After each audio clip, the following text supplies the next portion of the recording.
Good morning. We come to this sacred space, made more sacred in this moment by the presence of each and every one of us. Today, we welcome the Reverend Mark Glovin, who will be the minister leading our service. We are honored to have you in our congregation today and look forward to your message.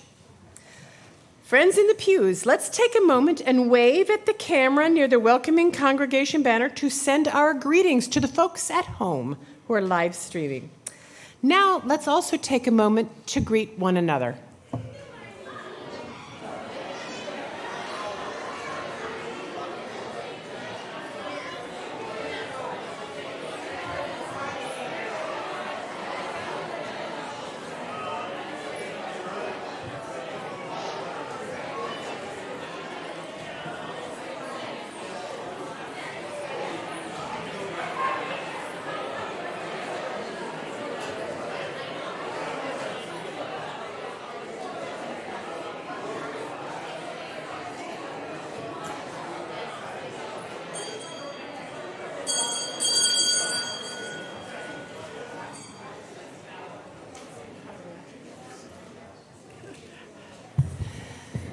Welcome to all of us. I'm Marcy Thompson, and I'll be your worship associate today. Following the end of daylight savings time, we are entering a period of increased darkness. And yet within this season, there is such joy in gathering together, feasting, sharing, giving. These colder times can bring us closer to ones we love and encourage renewal in our community. We are here together today not because we share a common creed, but to share our spiritual journey together. We welcome all to this sanctuary, those of all national origins, races, ethnicities, genders, sexual orientations, of all spiritual beliefs. We are striving together today towards spiritual growth, social transformation, and environmental responsibility, and living out these values through worship, reflection, connection, and service. Let us continue to experience this journey together. I encourage you all to read Highlights, the newsletter that you receive in your email. Our congregation gathers today with reminders of our community project, our haunted house, still present around us, especially if you go downstairs. Thanks to all who participated. We'll get back to that. It was a hair-raising experience, to say the least. Now I'd like to invite Fritzi Nace up to make a very brief announcement, and then we will welcome Sarah Milt up to talk a little bit more about our hair-raising experience. Good morning. I am maybe hair-raising, I don't know, but my name is Fritzi. I'm on the Social Action and Outreach Committee, and today we start our annual sign-up for Thanksgiving basket donations. Myself and Liz Succi will be in the back. You can sign up with us today, next Sunday, or last final time is the following Sunday. And we have two options again. You can just write a check. Stop and Shop will fill the basket for you, and you're all done. Or you can shop on your own. And this year there are three amounts that they're asking for gift cards, so that's a little bit different, 20, 25, or 30. So please come back and see us, sign up, and we'll answer your questions. Thanks.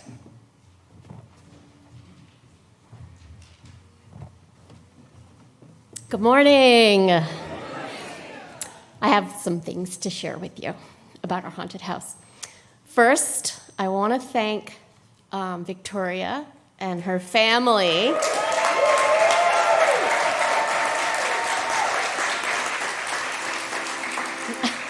for their creative genius and imagination and their perseverance to make this dream come to fruition. And thank you to the 100 plus members and friends of all ages who helped in so many ways along the way. If you are one of these people, please stand.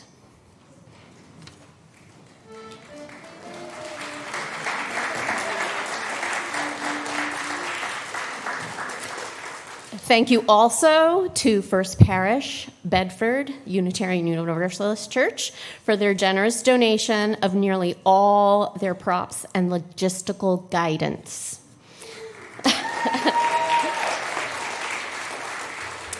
Some data. We had over 400 people come to our haunted house, and we made over $7,000. The most asked question in the last week here at this church was, do you have any tape? I am in charge of tear down. This is the fun part. We have areas that need tearing down, specifically the Dream Space and the Nightmare Lair. Sam Wilson will be in charge, will be the lead on Nightmare Lair, and Terry will be, is she here right now? Terry will be in charge of tear down of Dream Space. A lot of Dream Space is down, but if you go down the preschool wing, that needs tearing down. You'll be given totes for schlepping bins to Metcalf. We were going to do it in Windsor, but we've switched to Metcalf because we need more space. So I want anyone else who can stay to help out, because we know many hands make light work. You'll bring the items to Metcalf, and you'll put each thing in its category, like lamps, extension cords, props, large, small, whatnot. You'll figure it out. James Pittax is going to handle all the lights that are actually in sockets, so don't touch those. And then finally, we are going to celebrate after the service with a little something sweet to give us some energy for teardown, and we'll start around 12 or 12:15. Thanks.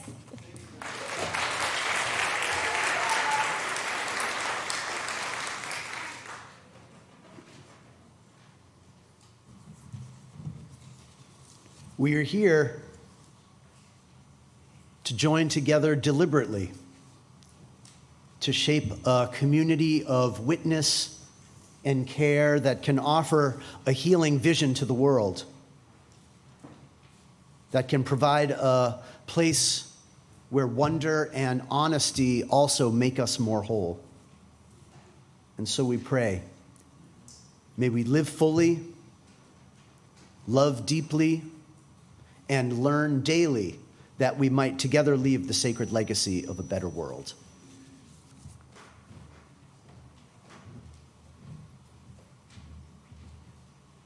To invite Max Mulder up to light our chalice. Is Max about?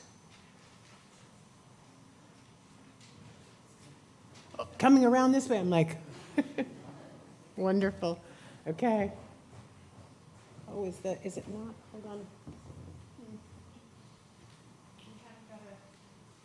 on one sec.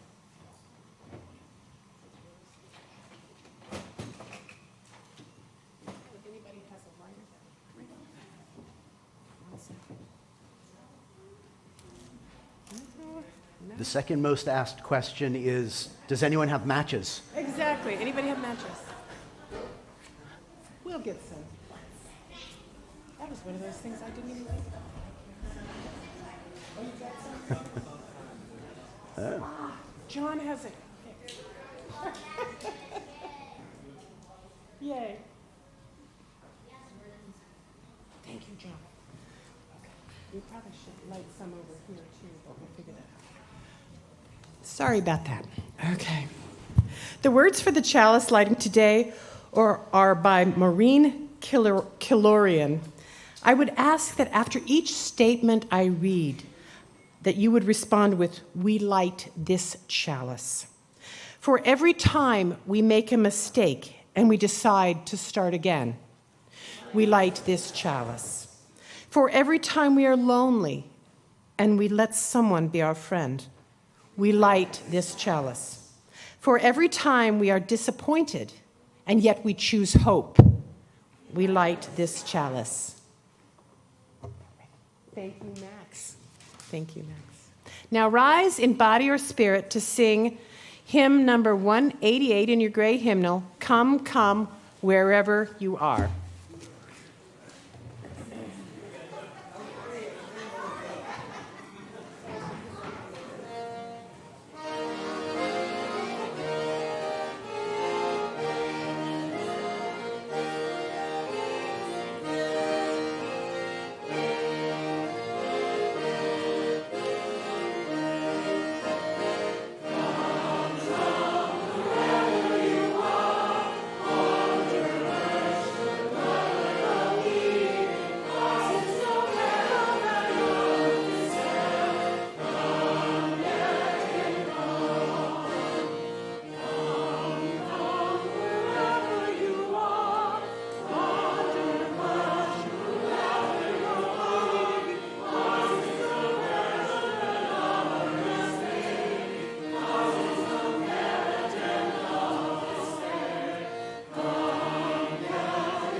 All right, I have something fun for us to do for the first reflection, so I'd like to invite anyone who wants to play a game to come on up front.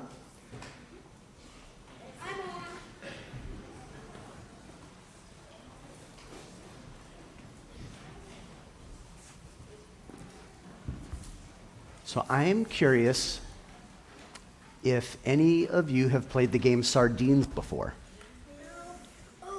A few people.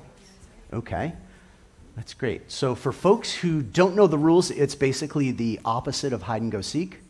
So in hide and go seek, everyone hides, and then one person tries to find everyone.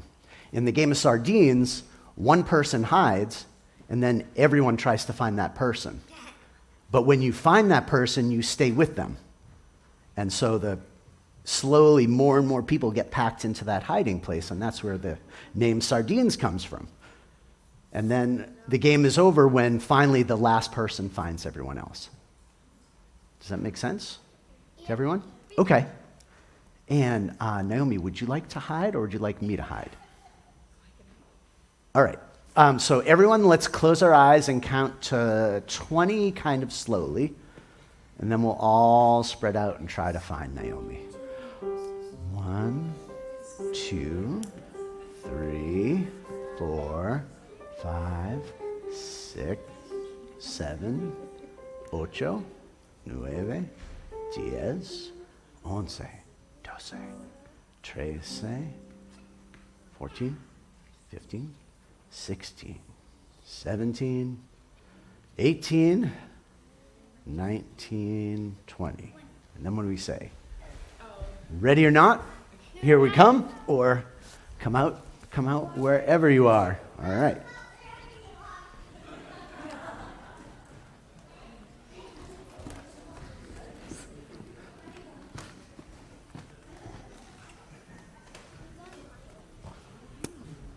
Where could she be? If I was going to hide, I was going to hide in the choir loft. So that's where I'm going to check.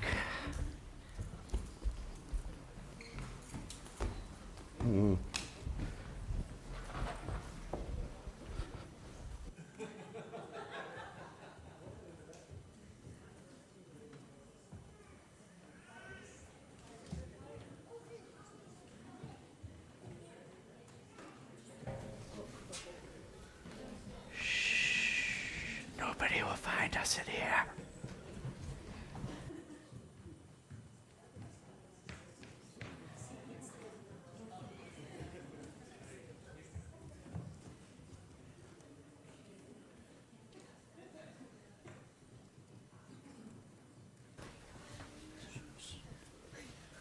Oh, I think that's it. There we are. Everyone's all packed up in here.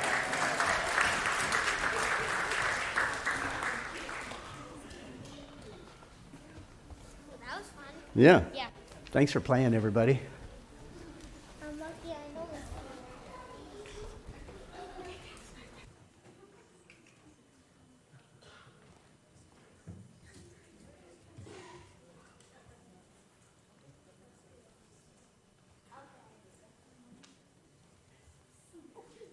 Now we're ready to sing the kids out so they can go to their classes.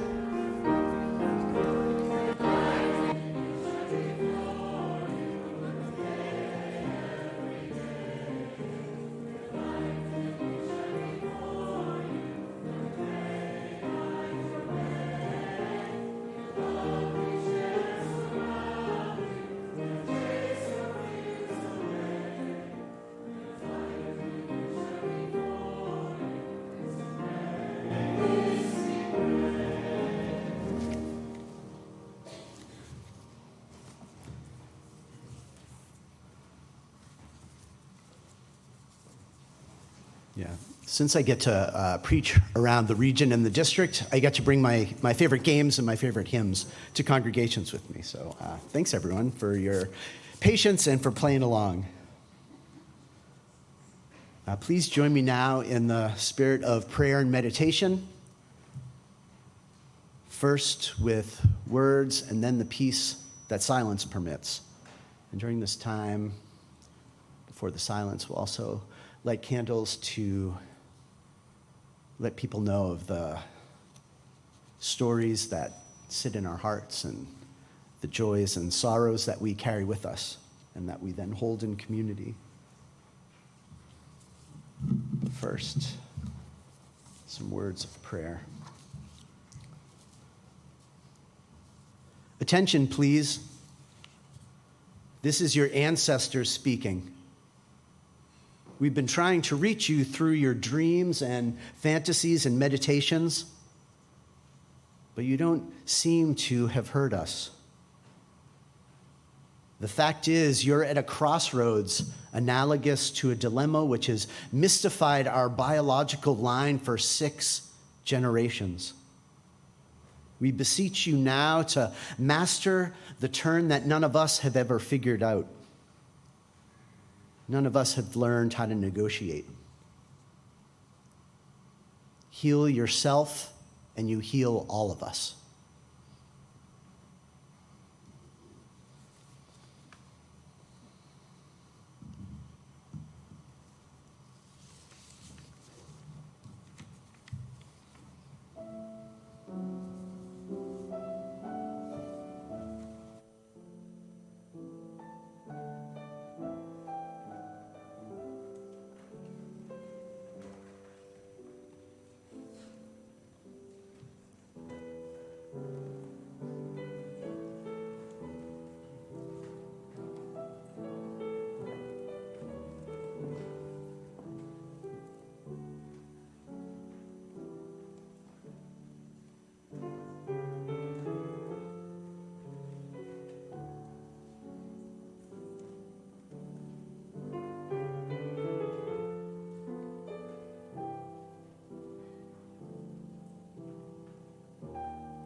which is strong even when everything has fallen to pieces.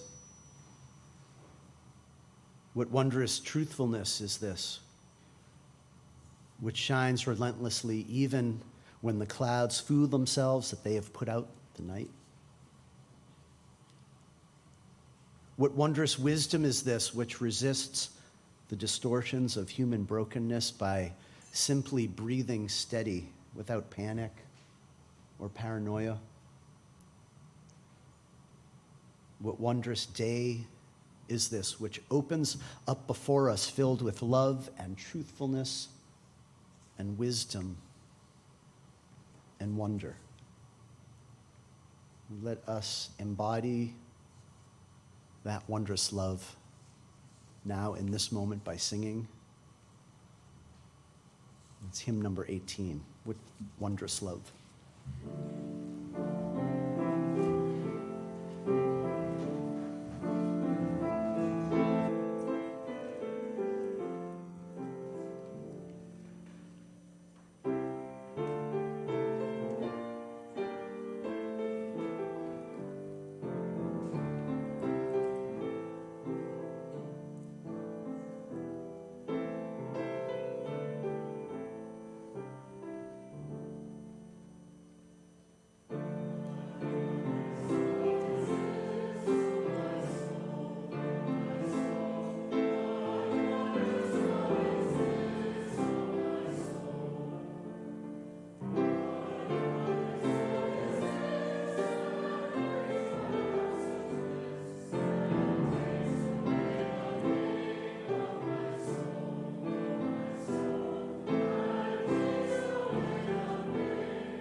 We have a story this morning that you will recognize, I think. It is from the Gospel of Luke. Gospel is a word that means good news. Jesus continued, "There was a man who had 2 sons. The younger one said to his father, 'Father, give me my share of the estate.' So his father divided his property between them. Not long after that, the younger son got together all he had, set off for a distant country, and there squandered his wealth in wild living. After he had spent everything, there was a severe famine in that country, and he began to be in need. So he went and hired himself out to a certain citizen of that country, who sent him to his fields to feed pigs. He longed to fill his stomach with the pods that the pigs were eating, but no one gave him anything.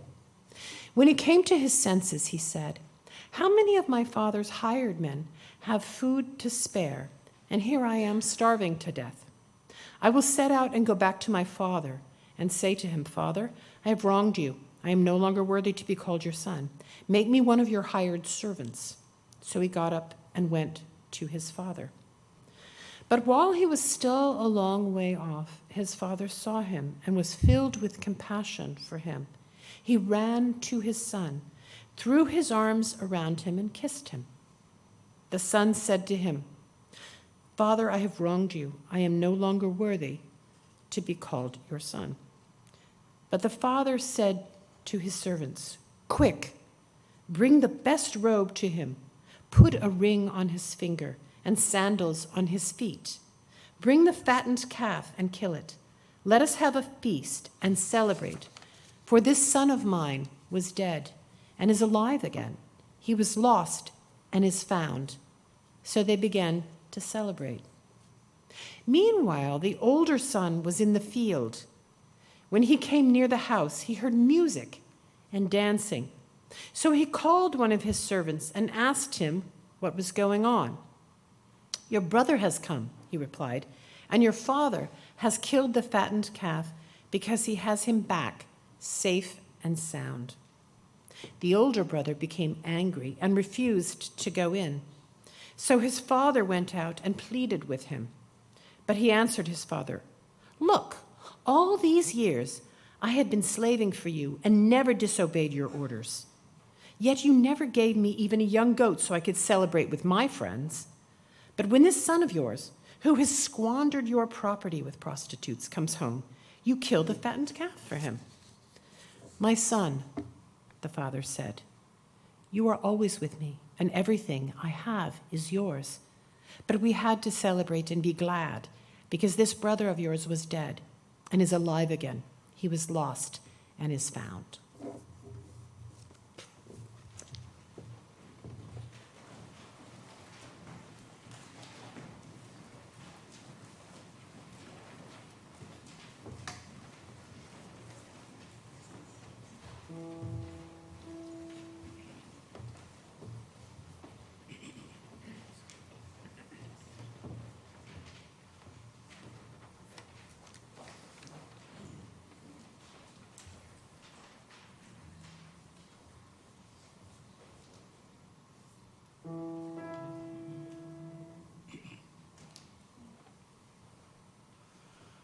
How shall we come together? We shall come together singing. When shall we come together? We shall come together now. How shall we hold the suffering? We shall hold the suffering singing. When shall we hold the suffering? We shall hold the suffering now. How shall we light the darkness? We shall light the darkness singing. When shall we light the darkness? We shall light the darkness now. How shall we teach the children? We shall teach the children Singing. When shall we teach the children? We shall teach the children now. How shall we rise above it? We shall rise above it singing. When shall we rise above it? We shall rise above it now. How shall we come together? We shall come together singing. When shall we come together? We shall come together now.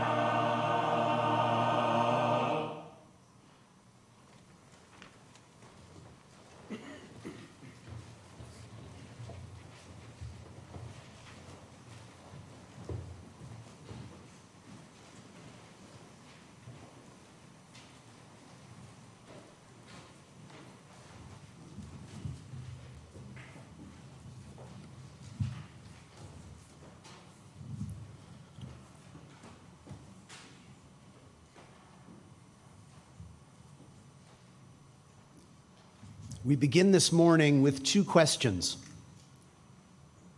Have you or someone you loved ever been lost? Have you ever been lost? Have you or someone you loved ever been found? Today I bring us three stories that feel to me like a response to those questions. And the first comes from my colleague, Carl Scoville, who tells the story of a summer night. He and his wife were in a big city park, imagine Central Park in New York. And because it had been so hot during the day, the park is just teeming with people. Thousands of people in the park who are reveling in the chance to get outside in the cool evening air. And Carl and his wife walk through the park for a while, and then in the distance they see a crowd of people gathering in a semicircle. There's black people and white people and Hispanic folk and Chinese people. They are upper crust and down and out. There are Yankee fans and there's Met fans and maybe even some Red Sox fans. And there, in the center of that semicircle, is a 5-piece band. A drum, a sax, a trumpet, clarinet, and a trombone. And they're playing the golden oldies from the 1940s. Songs like Muskrat Ramble and Tuxedo Junction, String of Pearls, and In the Mood. Now, some of you may recognize those songs. I didn't know those songs. I had to go on YouTube and check them out. Carl and his wife sat down on a nearby park bench, and they soak it all in. And for the last number, this 5-piece band cut loose on a song that we all know, When the Saints Come Marching In. And they're halfway through. Folks are tapping their feet, and they're singing along, and the trumpet is just beginning to take off in what they would call the cadenza in Symphony Hall, if I'm right, John, I think, when the band manager comes to the microphone. He's a gray-haired man with glasses and a shirt tail hanging out in the back. And the music slows to a stop, and then the manager, looking flustered and upset, says, "Seems like a lady here lost a couple of children, and she needs us. She needs our help. Their names are..." He paused and turned to look behind him, and a mother in her early 40s. Her pale face is beautiful.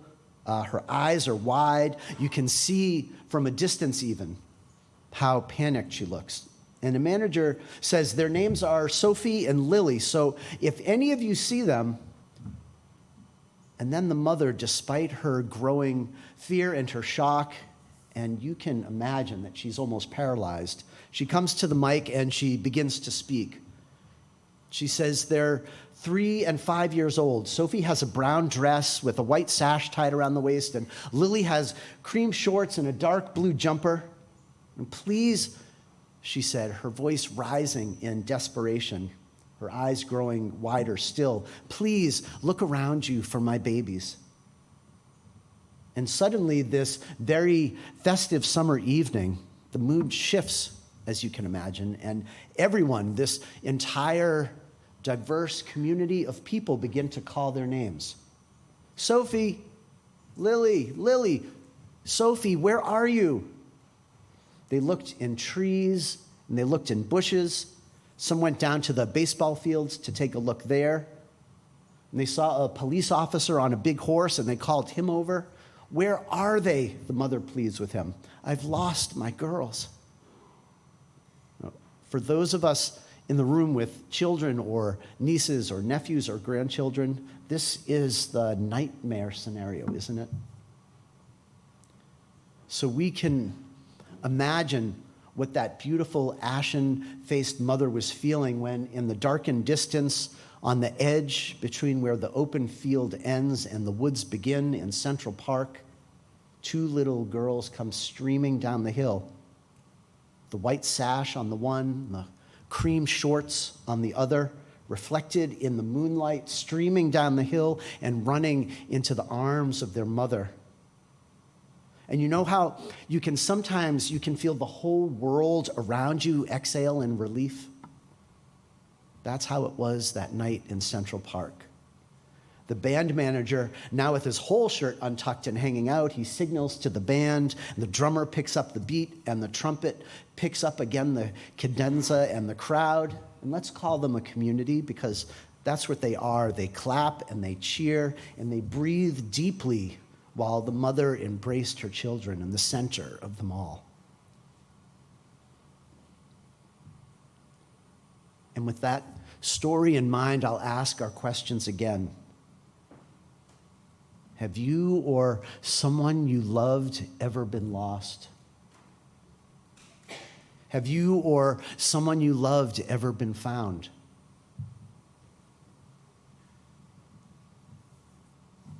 So I want you to hold Central Park in your minds, and I want you to come with me to a neighborhood in Norwood, Mass. Cape and ranch houses on single lots, some fenced backyards, a few twisty hillside roads, and houses that back up onto expanses of woods. Plenty of nooks and crannies to hide there. And there's John, and there's Spencer, and there's Glick, and there's Larry and Joel, and there is Spiro. And here I am. And why are we there? We're there to hang out with Coop. Now, Coop is our classmate who 1 month before learned disturbing news about his father and learned that his parents were splitting up. His dad was now living in an apartment several towns away, and mom was still in the early days of being in that big house all by herself with her 2 kids. Now, our friend Coop is lethargic at school. He's not showing up to any sports. He doesn't come to our houses to play. He's hiding, really. He's hiding from all of us. He's hiding from himself. And so we go there. We go to Coop. And someone has the great idea to play sardines, that version of hide and seek that has one person hide and everyone look for them, hiding with them until everyone is found together. And so we send Coop off to hide, and then we announce in that declaration that I know most, if not every adult in this room wishes we could hear in our life sometimes. Come out wherever you are. And we go off into 6 different directions, all trying to find our friend Coop, who's hiding. He's hiding from us in this game, and who's hiding from himself, and who is hiding, I realize, all these years later, who's hiding from his pain. Now, this may sound like a flaw to you for a UU minister, but I am a bad seeker. I'm so bad that I seek out my friends for what seems like all afternoon. I'm looking in dumpsters and alleys. I even look in the dumpsters. I checked behind the McDermott home, which was terrifying because old man McDermott was a terrifying man. He's still nothing. I'm seeking and I'm searching. My friends are lost, and I'm lost without my friends. Until I see in the distance a heave of movement way over there. It's in the neighbor's stairway that leads down into the basement, and so I walk and I run. And there's more heaving, and there's loud laughing now, and there's John, and there is Spencer, and there is Glick, and there's Larry, and Joel, and Spiro, and there, in the center of that little community of 11-year-old boys laughing for the first time in 6 weeks, is Coop. And I'll ask you again, have you or someone you loved ever been lost? Have you or someone you loved ever been found? Our last story, this last image, the one we heard just a few moments ago about the younger son who says to his dad, and I'm going to update this. Mom and Dad, you know I'm not going to college. Actually, I'm not going to play your game. I'm going to strike out on my own, and I'm going to do things my way. And so he asks his parents for his share of the 529 college fund. Unbelievably, they give it to him. and he goes off to California, and he lives it up. Hollywood, Sunset Strip, weekends up in San Francisco. He goes to Vegas. He does it all. He's gone for a whole year. No, but eventually, and we all know this story, it's told countless times in our culture. Eventually, his wild living catches up with him, and he has nothing left. He's tired of eating saltines and tuna for dinner. He misses his family. He misses that place where he belongs, and he realizes that he needs them and that he is lost without them. And so, hat in hand, he takes the next Greyhound bus all the way back to his little Maine hometown.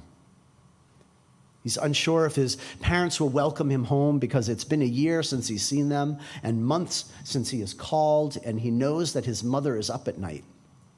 Where is he? She says to her husband. Is he lost?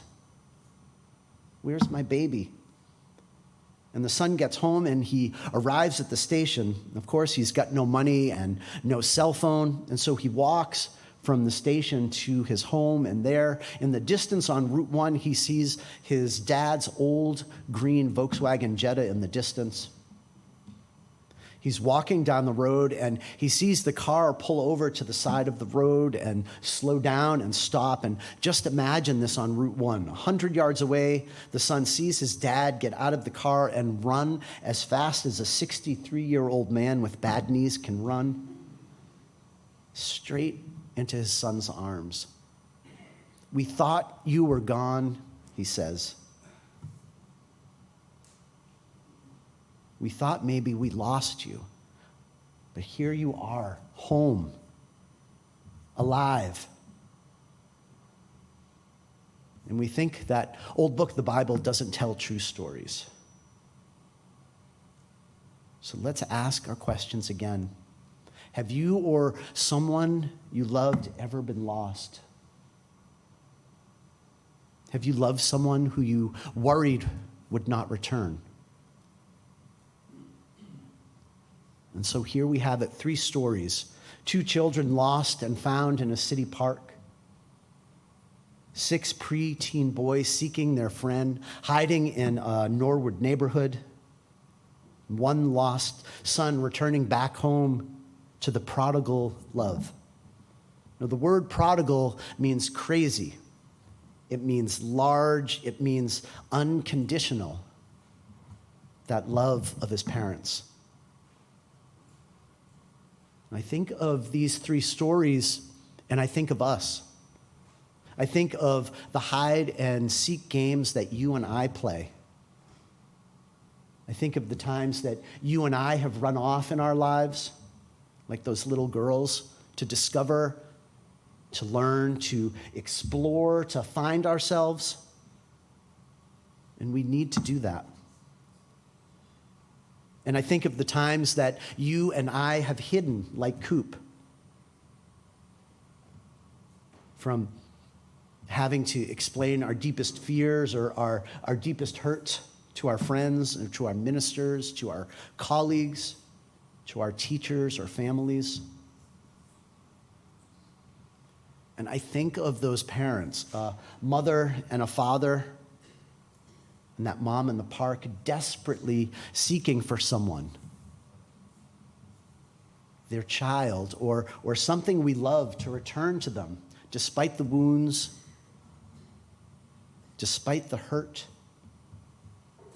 despite the scars. The story of lost and found, my friends, is the oldest story in the world. And it's our story too, because everyone in this room wants to be found. And that leads me to the good news. And I want you all to know that whenever you hear the phrase good news in a sermon, that means pay attention. It's the equivalent of a cell phone chime telling you like an important text has arrived. And so here's the good news. The good news is that you belong, by being here, to a religious tradition and a community that says everyone every person can be found.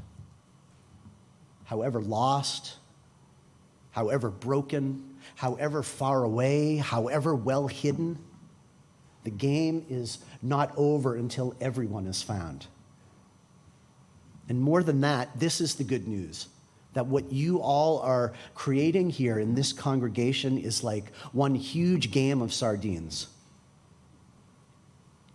Instead of hiding alone and by yourself in your life, we go and hide with you.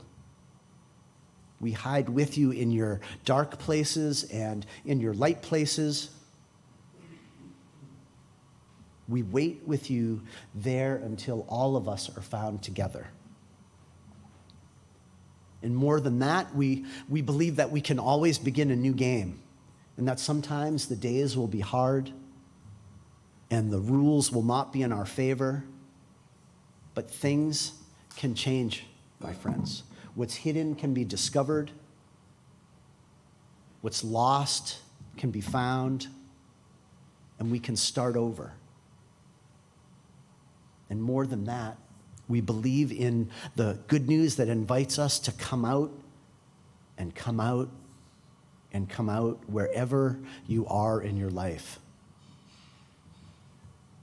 In other words, we believe in inviting each other to be whole people. There's no need to pretend. There are no closets here. There are no darkened rooms here. There's no fake it until you make it or theology tests to decide if you can come inside. Because in this large game of sardines, this game you are playing in this church, we hide together, we laugh together, we cry together, we celebrate together, we grieve together, we pray together, we doubt together, we fight together, we lose together, and we find together. And we say over and over to each other and to a world that sometimes seems so lonely, you are not alone. You are not alone, and you are not alone, and you are not alone. You are not alone. Amen. Ashe, and blessed be.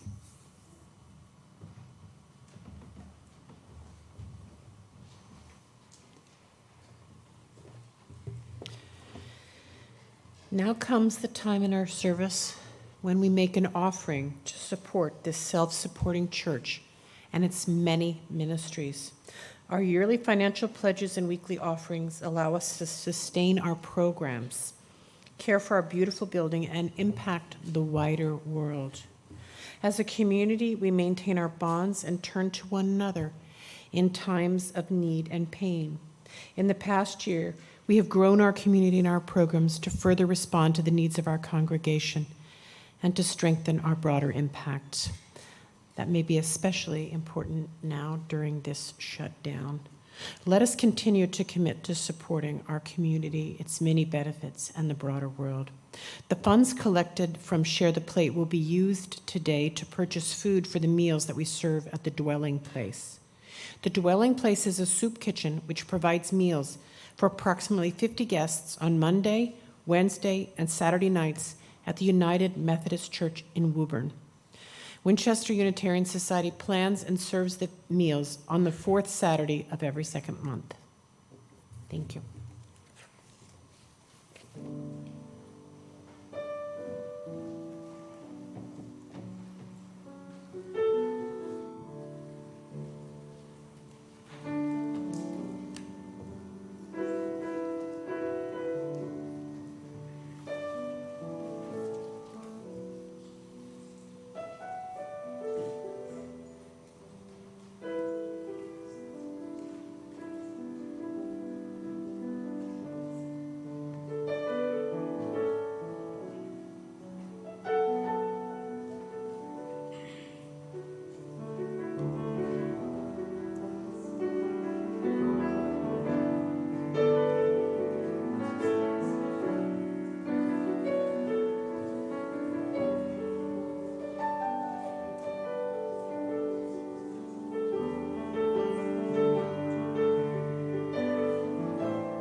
Those who wish to do so are invited to join in the unison affirmation.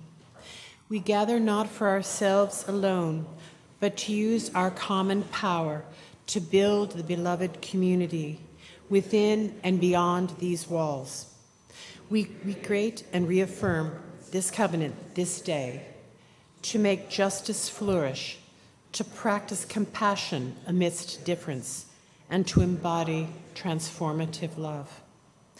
Please rise in body or in spirit to sing hymn number 205, Amazing Grace.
You are beloved of God, of the universe. It's so easy to forget this. Our calling on this round globe is to remember and remind each other with every move we make, every action, every breath. Our calling is to remember and remind each other without ceasing who we are and what, which is beloved. Go in peace.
I invite you to please read together the words for extinguishing the chalice.